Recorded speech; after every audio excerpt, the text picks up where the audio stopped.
ओम नमः शिवाय सीरियल को फुल HD क्वालिटी में पूरा देखने के लिए हमारे चैनल को सब्सक्राइब करें और बेल आइकन को दबाएं ताकि आपको हमारे नए नए एपिसोड्स देखने को मिलते रहें।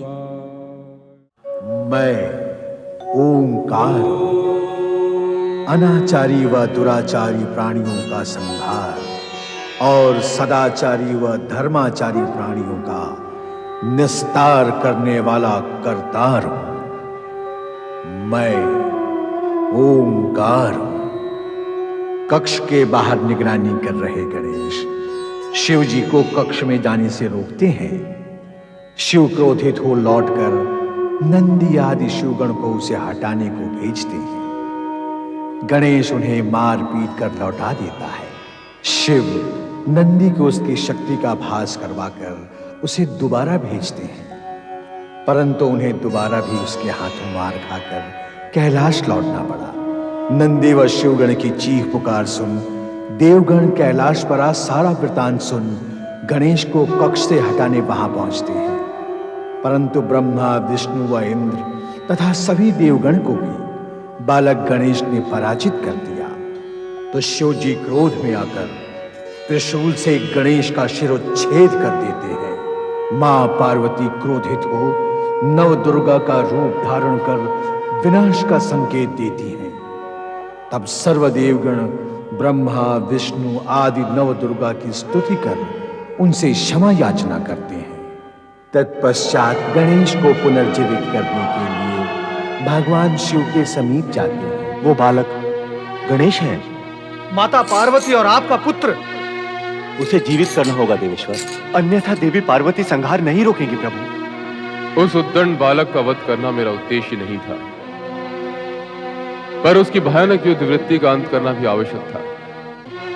मैं जानता हूं कि गणेश शक्ति रूपनी पार्वती का पुत्र है, उसे पुनर्जीवित तो होना ही है। ये शुभ कार्य आप ही करेंगे देवेश्वर।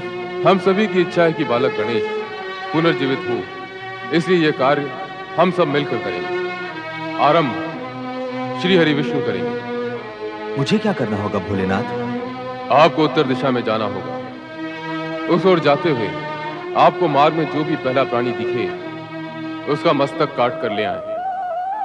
किसी भी निर्दोष प्राणी का मस्तक? शेष विचार आप स्वयं कर लें।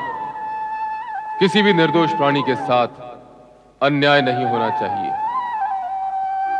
ऐसा ही प्रयत्न करूंगा।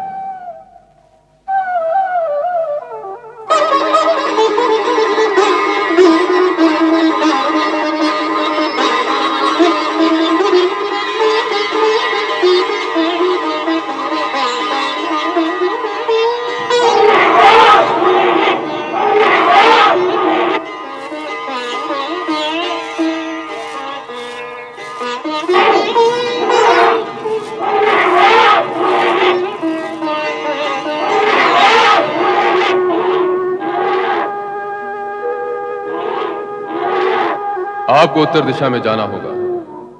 उस ओर जाते हुए आपको मार्ग में जो भी पहला प्राणी दिखे उसका मस्तक काट कर ले आए।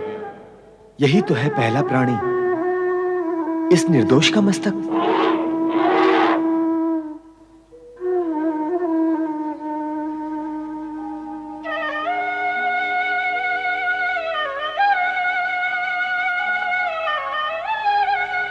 ये तो ऐरावत हाथी है। ये निर्दोष नहीं है, ये श्रापित है जो स्वर्गलोक से पृथ्वीलोक पर पतित हुआ है। इसका मस्तक बालक गणेश के लिए उपयुक्त रहेगा।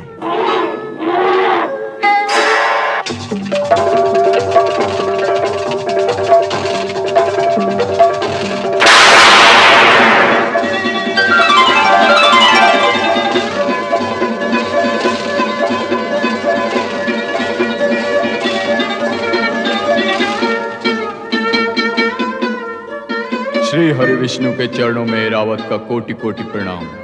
आपके हाथों मेरा उद्धार हुआ और मैं श्राप मुक्त हो गया भगवान।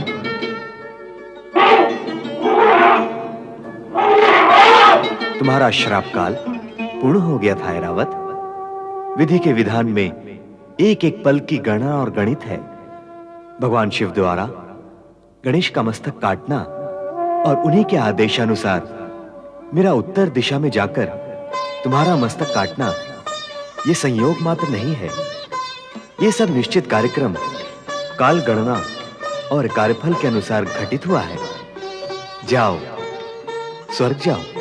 आपकी कृपा से मुझे पुनः स्वर्ग में स्थान मिलेगा प्रभु। जाओ, स्वर्ग जाओ, मुझे भी कैलाश पहुंचना है।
पिताश्री को प्रणाम करो।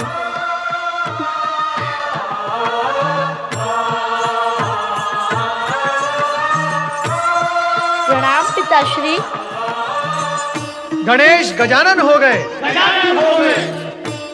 गणेश गजानन की जय। गणेश गजानन की जय। गणेश गजानन की जय। पार्वती, तुम्हारी एक मांग तो पूर्ण हो गई, एक और शेष है। उसे भी पूर्ण कर दें स्वामी। हाँ, आज से पुत्र गजानंद गणेश की देवताओं में सर्वप्रथम पूजा होगी, ऐसा मैं अधिकार प्रदान करता हूं। गजानंद गणेश की पूजा किए बिना यदि कोई किसी अन्य देवता की पूजा करता है तो वो पूजा देवताओं को स्वीकार नहीं होगी। अतः गजानन गणेश सर्वप्रथम पूज्य देव माने जाएंगे। अवश्य, सर्वप्रथम पूजनीय देव गणेश ही होंगे। प्रथम पूज्य देव श्री गजानन की जय हो। श्री गणेशाय नमः। पुत्र गजानन, अब तुम सभी देवताओं के पूज्य बन गए हो, इसलिए अब मैं ये घोषणा करती हूँ कि जो मनुष्य तुम्हें सिंदूर समर्पित करेगा, चंदन तथा पुष्पों से तुम्हारी पूजा करेगा, उसके समस्त विघ्नों का नाश होगा। श्री विघ्नेश्वराय नमः। पुत्र गजानन, तुम भाद्रपद शुक्ल पक्ष की चतुर्थी के दिन उत्पन्न हुए हो, इसलिए यह दिन गणेश चतुर्थी के नाम से प्रसिद्ध होगा। और यह दिन तुम्हारी पूजा करने वाले सभी भक्तों के लिए मंगलकारी होगा। गणेश गजानन की जय। भगवान भोलेनाथ की जय। गौरी पुत्र गजानन गणेश की जय।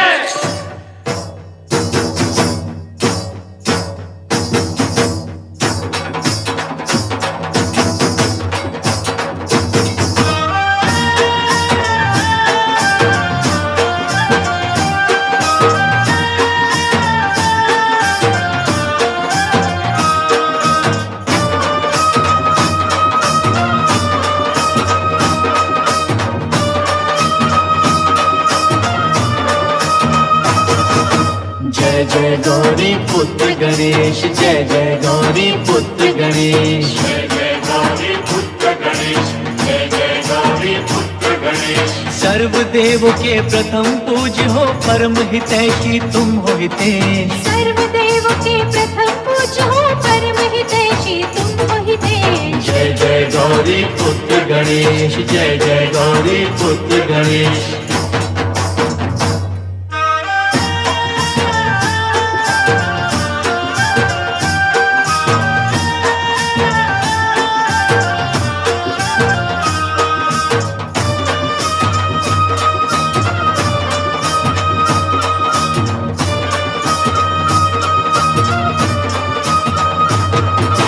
विशाल काया मूषक वाहन, प्रिय तुम्हारा मोदक भोजन। जय हो चतुर्भुज अष्ट विनायक, तुमसे ही तो शुभ हो जाता, तुमसे ही तो शुभ हो जाता ये सारा परिवेश।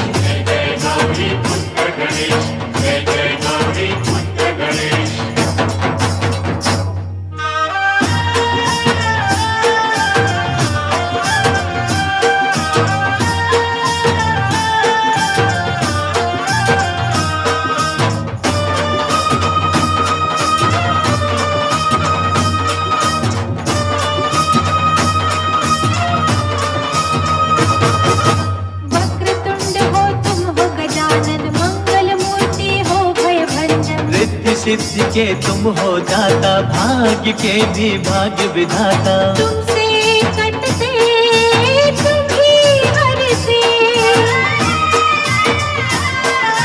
तुमसे कटते तुम ही हरते सबके कष्ट कलेश। जय गौरी पुत्र गणेश, जय गौरी पुत्र गणेश।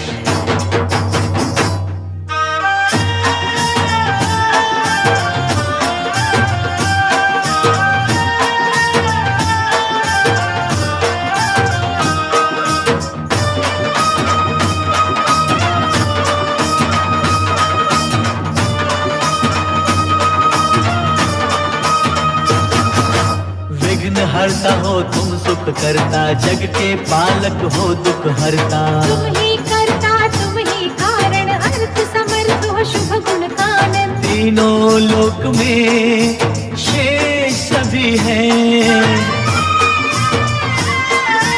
तीनों लोक में शेष सभी है, तुम हो देव विशेष। जय गौरी पुत्र गणेश, जय गौरी पुत्र गणेश, जय गौरी पुत्र गणेश, जय गौरी पुत्र गणेश। सर्वदेवों के प्रथम पूज्य हो, परम हितैषी तुम हो हितेश। सर्वदेवों के प्रथम पूज्य हो, परम हितैषी तुम हो हितेश। जय गौरी पुत्र गणेश, जय गौरी पुत्र गणेश, जय गौरी पुत्र गणेश, जय गौरी पुत्र गणेश। उसी समय से संपूर्ण जगत में श्री गणेश की पूजा प्रचलित हो गई। संपूर्ण आर्यावर्त में सिद्धिदायक, सुखकर्ता, दुख हरता के मंदिरों का निर्माण हुआ। इस प्रकार भाद्रपद शुक्ल चतुर्थी से गणेश देव व मानव के पूज्य बन गए। इस सुखद बेला में वे अपने अग्रज कार्तिकेय से मिले अवश्य, किंतु भविष्य का घटनाक्रम योग निद्रा में सोए श्री हरि विष्णु को कुछ अनोखे ही सत्य का संकेत दे रहा था। स्वामी, ये किस निद्रा में मग्न हैं आप? सुनिए, ऐसी भी क्या योग निद्रा? मेरे प्रश्न का उत्तर दीजिए स्वामी। स्वामी नारायण नारायण नारायण, लक्ष्मी नारायण नारायण नारायण। श्री हरि विष्णु और माता लक्ष्मी नारद का प्रणाम स्वीकार करें। आओ नारद, भले समय पर आए। माता, क्या मैं इससे पूर्व कभी बुरे समय पर आया हूँ? नारद, तुम शब्दों की खींचतान बहुत करते हो। मेरा अभिप्राय था कि इस समय मुझे तुम्हारी आवश्यकता है। माता, मैं तो सदा आपकी सेवा में उपस्थित हूँ, परंतु आज आप कुछ उद्विग्न दिखाई दे रही हैं। सब कुछ कुशल मंगल तो है ना? जो संपूर्ण जगत का कुशल मंगल विचारते हैं, उन्हें अमंगल क्या होगा? पर इस समय तुम्हारे आने से सुविधा ये हुई है कि तुम मेरी सहायता कर सको। कैसी सहायता माता? मैं तुम्हारे इन नारायण नारायण को बहुत समय से पुकार रही हूँ, पर उत्तर नहीं। जब मुझे मेरी पुकार का उत्तर नहीं मिल रहा, तो तुम्हें तुम्हारे प्रश्न का उत्तर मिलने का तो प्रश्न ही नहीं। आपकी पुकार के स्वर मंद रहे होंगे माता। तो क्या गर्जना करती हूँ, जिसके स्वर तीनों लोकों में सुनाई देते? सदा जैसे पुकारती हूँ वैसे ही पुकार रही थी। सदा सुन लेते हैं, पर आज बार बार पुकारने पर भी योग निद्रा का त्याग ही नहीं कर रहे हैं। प्रभु और इनकी योग निद्रा से अपरिचित तो नहीं ना माता? ये जागृत अवस्था में भी निद्रा मग्न रहते हैं और निद्रा अवस्था में भी जागते रहते हैं। ये भी तो ज्ञात नहीं होता कि ये कब योग माया में लीन हो जाते हैं और कब मुक्त हो जाते हैं। किंतु प्रभु को पुकार तो सुननी ही चाहिए। प्रभु किसी की पुकार अनसुनी नहीं करते। फिर आपकी पुकार जो उनके अत्यंत निकट है, उसे कैसे अनसुनी कर सकते हैं? नारायण नारायण। देवी लक्ष्मी, नारद सत्य कह रहे हैं। यदि मेरा अनुमान सत्य है तो आप योग माया में लीन भविष्य का कोई दृश्य देख रहे थे, है न प्रभु? उत्तम, अति उत्तम नारद। तुम्हारे तथ्य, अनुमान, कथ्य सभी सत्य हैं। अब कृपा कर ये बता दे कि आप भविष्य का कौन सा दृश्य देख रहे थे? मैं गणेश व कार्तिकेय की क्रीड़ाओं व लीलाओं को प्रत्यक्ष रूप से देख रहा था। वर्षों से उनकी लीलाओं से सारा कैलाश ही नहीं, संपूर्ण जगत गुंजायमान हो रहा है। देखने और कहने के पश्चात आप सोचने क्या लगे प्रभु? भगवान, आपका इस प्रकार विचार मग्न होना एक और सत्य प्रकट करता है कि आप भविष्य की किसी ऐसी घटना के विषय में चिंतन कर रहे हैं जो शुभ और सुखद नहीं है। मेरा अनुमान सत्य है न प्रभु? सदा ही तुम्हारा अनुमान सत्य नहीं होता नारद, और हो भी तो सदा ही हम हाँ कहने की स्थिति में नहीं होते। माता, अपने पति के पक्ष में इस प्रकार हंसकर मुझे निरुत्साहित करना क्या उचित है? यदि मेरा अनुमान सत्य भी होगा तो भी भगवान हाँ नहीं कहेंगे। क्या ये उचित है माता? सुनो नारद, विषय गंभीर है। मैं सोच रहा था कि मिलन के साथ वियोग और हर्ष के साथ विषाद साथ साथ ही क्यों जुड़े रहते हैं? क्षमा करें प्रभु, आप सुदर्शन चक्र तो घुमाते ही हैं, अनेक बार चर्चा और विषय को भी घुमा देते हैं। भगवान, आपने चर्चा चलाई थी गणेश और कार्तिकेय की, परंतु ये मिलन वियोग हर्ष विषाद का विषय कहां से आ गया? कहीं इन दोनों में संबंध तो नहीं? हो भी तो हम कर भी क्या सकते हैं? विधि के विधान से कोई भी मुक्त नहीं है नारद। स्वयं ब्रह्मा, विष्णु, महेश भी नहीं। हम तो केवल एक सामान्य सत्य के बारे में कह रहे थे। सामान्य सत्य? नारायण नारायण, नारायण का सामान्य सत्य। कार्तिकेय और गणेश दोनों भाइयों में कैसा अगाध प्रेम है। हाँ, दोनों सदा साथ साथ रहते हैं, क्रीड़ाएं व लीलाएं करते हैं। दोनों की लीलाओं को देखते हुए कितने वर्ष व्यतीत हो गए, हमें ज्ञात ही नहीं रहा। स्वामी, माता, क्या आपने कुमार कार्तिकेय को देखा है? कार्तिकेय और गणेश तो दोनों साथ साथ क्रीड़ा कर रहे थे। गणेश कहाँ है? उससे पूछो, वह बताएगा कार्तिकेय के विषय में। गणेश भी उन्हीं को ढूंढ रहे हैं और मैं भी कुमार कार्तिकेय को ढूंढता हुआ यहाँ आया हूँ। माँ, बड़ी भ्राता कार्तिकेय को कहाँ भेज दिया आपने? आज प्रातः से ही वे कैलाश पर दिखाई नहीं दे रहे। वो देखिए, वो आ रहे हैं।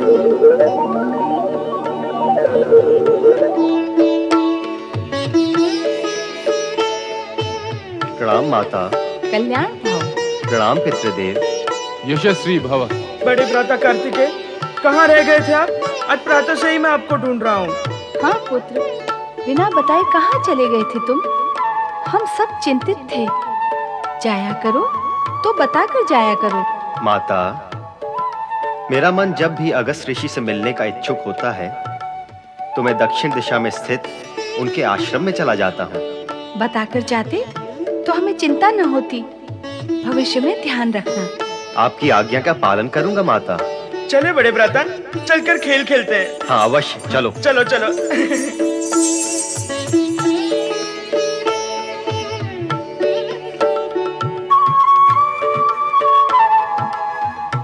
स्वामी, हम्म? हमारे दोनों पुत्र युवा हो गए हैं। अब हमें इनके विवाह के विषय में विचार करना होगा। हाँ, उन दोनों के विवाह के लिए तो हम दोनों को ही विचार करना होगा। केवल विचार? नहीं, विचार ही नहीं, कन्याओं की खोज भी करनी होगी। इन दोनों के लिए हम दोनों को ही खोज करनी होगी। क्या बार बार इन दोनों को और हम दोनों को क्या कह रहे हैं? स्पष्ट है, इन दोनों की स्थिति हम दोनों की स्थिति से सर्वथा भिन्न है। इन दोनों के लिए दो कन्याएं बैठी तपस्या तो नहीं कर रही। ये हठ ठाने कि विवाह करेंगी तो केवल इनसे ही करेंगी। आपका नाम अवश्य भोलेनाथ है, पर इतने भोले नहीं हो जितने दिखाई देते हो। पकड़ो गणेश को। नंदी भैया, मैं यहाँ हूँ नंदी भैया। पकड़ो, मैं यहाँ हूँ नंदी भैया। पकड़ो पकड़ो, मैं यहाँ हूँ नंदी भैया, यहाँ आइए। नंदी भैया, मैं यहाँ हूँ नंदी भैया।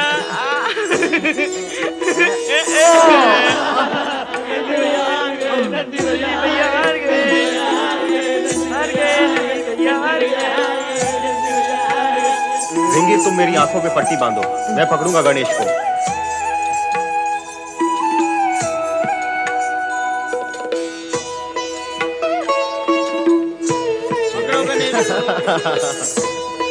बड़े भ्राता, पकड़ो पकड़ो पकड़ो बड़े भ्राता, मैं तो यहाँ हूँ।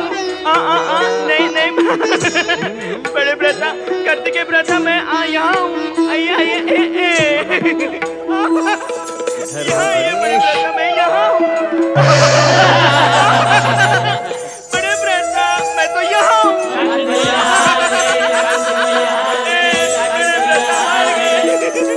देखा स्वामी आपने, गणेश कुटिलता करने लगा है। नहीं देवी, ना तो ये कुटिलता है ना चतुराई। ये तो मात्र बाल क्रीड़ा है। गणेश कुटिल तो है ही नहीं। पर कार्तिकेय और अन्य सभी अकारण ही थक रहे हैं। क्रीड़ा में यही तो होता है, प्रतिद्वंदी को थका के छकाया जाता है, जिससे विजय की संभावना बढ़ती है। क्रीड़ा करने वाले सभी दल ऐसा ही करते हैं। ये रहा फल, चलाइए बाण। गणेश, चलाओ बाण।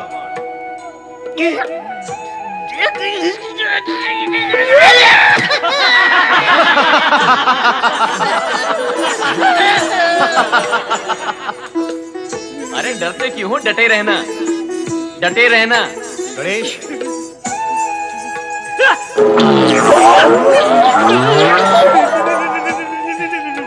चलो। अरे डरते क्यों हो, डटे रहना। हाँ।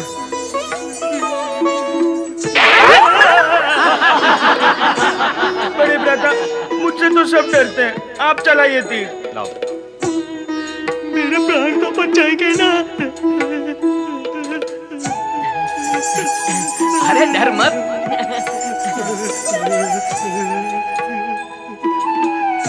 चलाइए बड़े भ्राता। इस प्रकार तो गणेश हार जाएगा। क्रीड़ा में जय पराजय का महत्व नहीं, स्फूर्ति, बुद्धि, कौशल और क्रीड़ा भावना ही मुख्य होते हैं। जय पराजय का महत्व न होने से क्रीड़ा का आनंद ही क्या रहेगा? नहीं देवी, आनंद तो स्फूर्ति और कुशलता में है। जय पराजय को महत्व देने से प्रतिद्वंद्विता बढ़ती है, जिससे भावना मलिन होकर खिलाड़ियों में एक दूसरे के प्रति दुर्भावना भी बढ़ती है, जिसका अंत शत्रुता में होता है। संभालो बड़े भ्राता।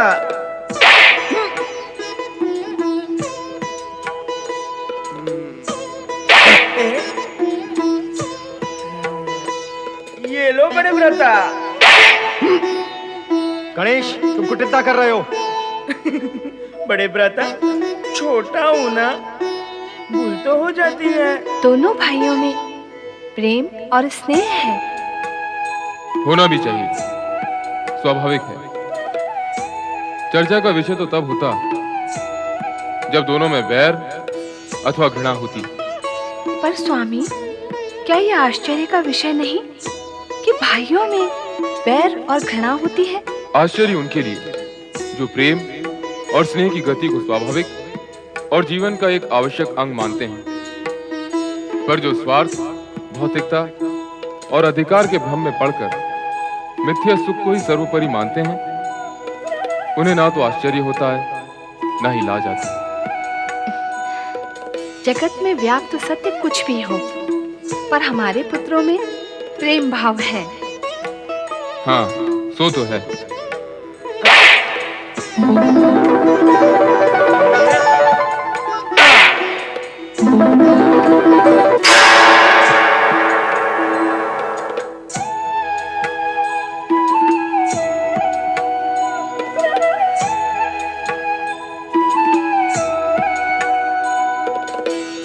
माताश्री और पिताश्री को विनम्र प्रणाम।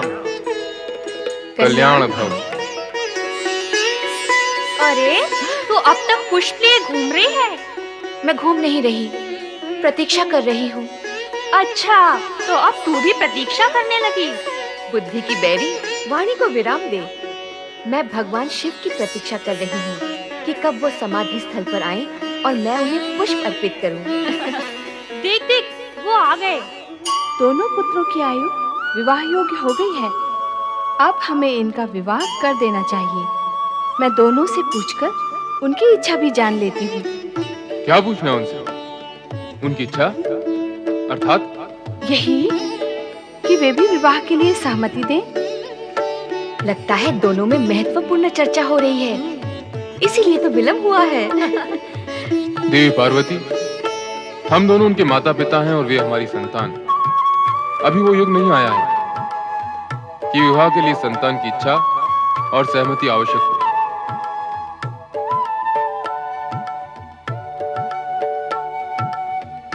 पर स्वामी, विवाह तो संतान को ही करना है ना?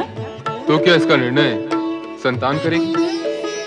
तुम इस सत्य को क्यों भूल रही हो देवी कि हमारे दोनों पुत्र विवेकशील और बुद्धिमान हैं, और ऐसी बुद्धिमान संतान ये भी अवश्य मानती है कि उनके माता पिता उनसे अधिक बुद्धि और विवेक रखते हैं, और वे जो भी निर्णय लेंगे उनका हित विचार कर ही लेंगे।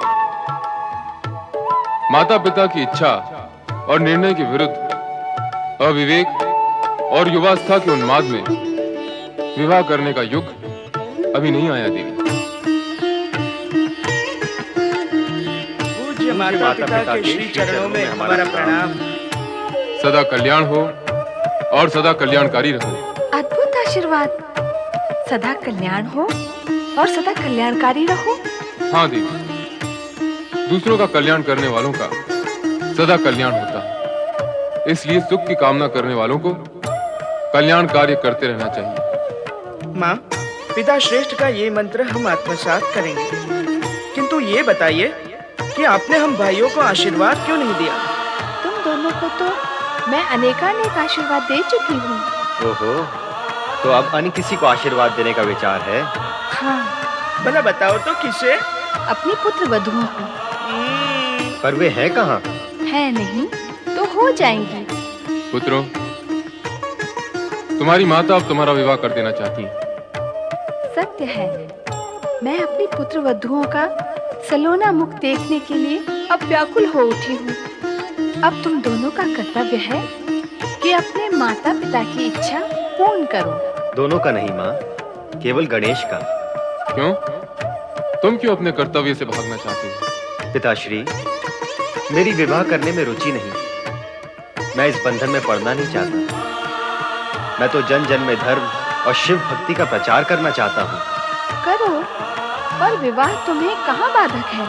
विवाह का बंधन और दायित्व धर्म कार्य में योग साधना नहीं करने देता। बस बस, तुम्हारे पिताश्री से बढ़कर योगी इस जगत में कोई नहीं है, फिर भी वो विवाहित है। पिताश्री, आप मौन क्यों हैं? मेरा मौन तुम्हारी माता के पक्ष का समर्थन कर रहा है पुत्र। जगत में कोई भी ऐसे माता पिता नहीं है जो अपनी संतान का कुंवारा रहना सहन कर सके। मेरे पूज्य माता पिता, जब तक बड़े भ्राता कार्तिकेय इस गंभीर विषय पर विचार करें, तब तक अपनी सेवाओं को प्रस्तुत करते हुए आपकी आज्ञा पालन करने के लिए मैं उपस्थित हूँ। किंतु समस्या तो यही है कि मुझ गजवदन को अपनी कन्या कौन देगा? अप्रिय सत्य को तुमने विरोध में कहा है पुत्र, किंतु इसी सत्य का एक दूसरा पक्ष भी है। संबंध की आकांक्षा रखने वाले अज्ञानी केवल शरीर का आकार, प्रकार, रूप और रंग को देखते हैं, किंतु ज्ञानी और अटल सत्य के समर्थक शरीर रूपी शिविर के भीतर विद्यमान गुण, प्रतिभा, विवेक और बुद्धि का मूल्यांकन करते हैं। तुम बुद्धि निधि हो गणेश। तुम्हें अपनी पुत्री देने के लिए अनेक पिता ललायत होंगे। शीघ्र ही हम इस विषय को आगे बढ़ाएंगे। मैं तो माता पिता की इच्छा और आज्ञा को ही सर्वोपरि मानता हूँ। तो हम अति शीघ्र ही गुणवती कन्याओं की खोज करते हैं।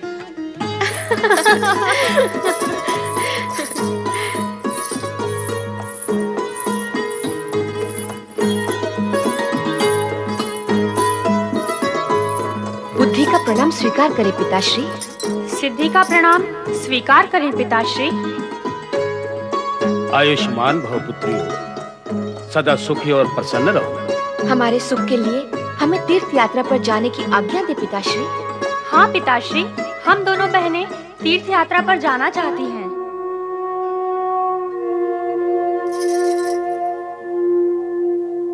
पिताश्री हमें आज्ञा देना नहीं चाहते। ऐसा ही लगता है, चलो लौट चलें। नारायण नारायण नारायण। प्रणाम देवर्षि। कल्याण भव।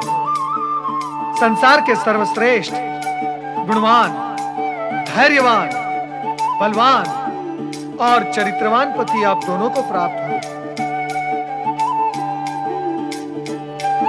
लजा रही हो? उत्तम, अति उत्तम। लज्जा तो स्त्री का सर्वश्रेष्ठ आभूषण है।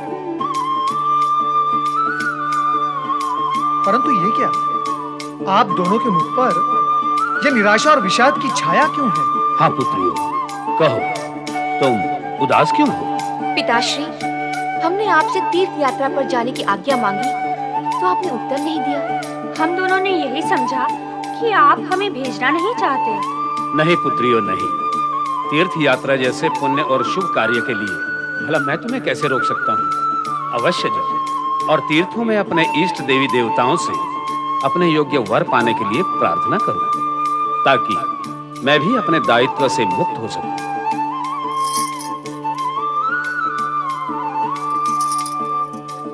नारायण नारायण। पिता को पुत्रियों के विवाह की चिंता और पुत्रियों को तीर्थ यात्रा पर जाने की इच्छा। आहा, ऐसी योग्य और सुशील कन्याओं के विवाह की चिंता आपको नहीं होनी चाहिए राजन। पुत्री विवाह योग्य हो जाए तो पिता की चिंता स्वाभाविक है देवर्षि। प्रभु की कैसी लीला है। इधर आप पुत्रियों के लिए वर की खोज और चिंता कर रहे हैं और उधर योग्य वर के माता पिता आप जैसे पिता की प्रतीक्षा कर रहे हैं। प्रतीक्षा कर रहे हैं? कौन? पुत्र वधुओं की खोज करने वाले वर के माता पिता प्रतीक्षा कर रहे हैं राजन। देवर्षि, कौन है वे? कृपया नाम बताएं उनका। सारा जगत जानता है उन्हें, कौन नहीं जानता? पर मैं नहीं जानता। जानते हैं राजन, आप भी जानते हैं।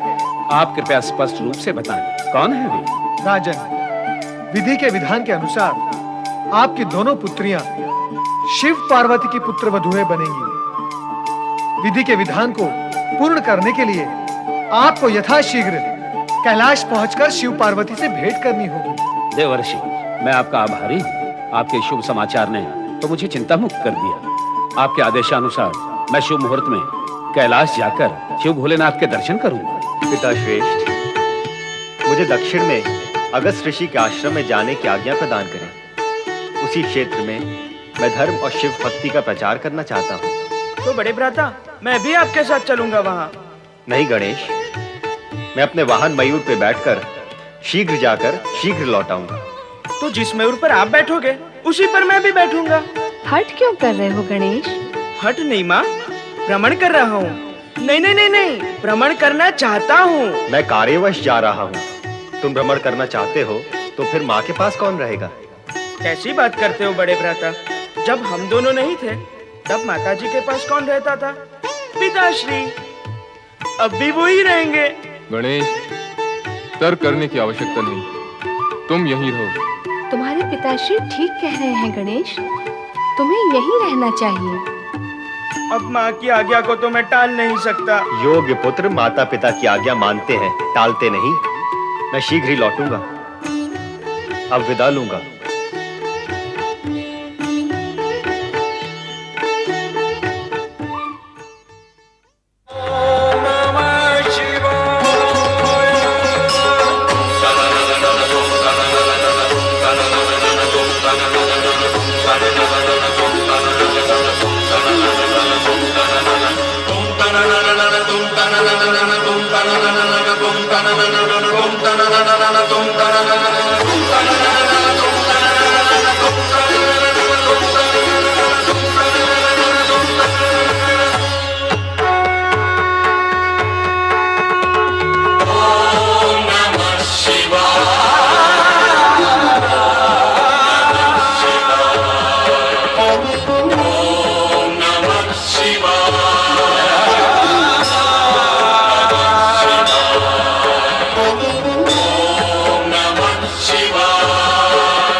ओम नमः शिवाय।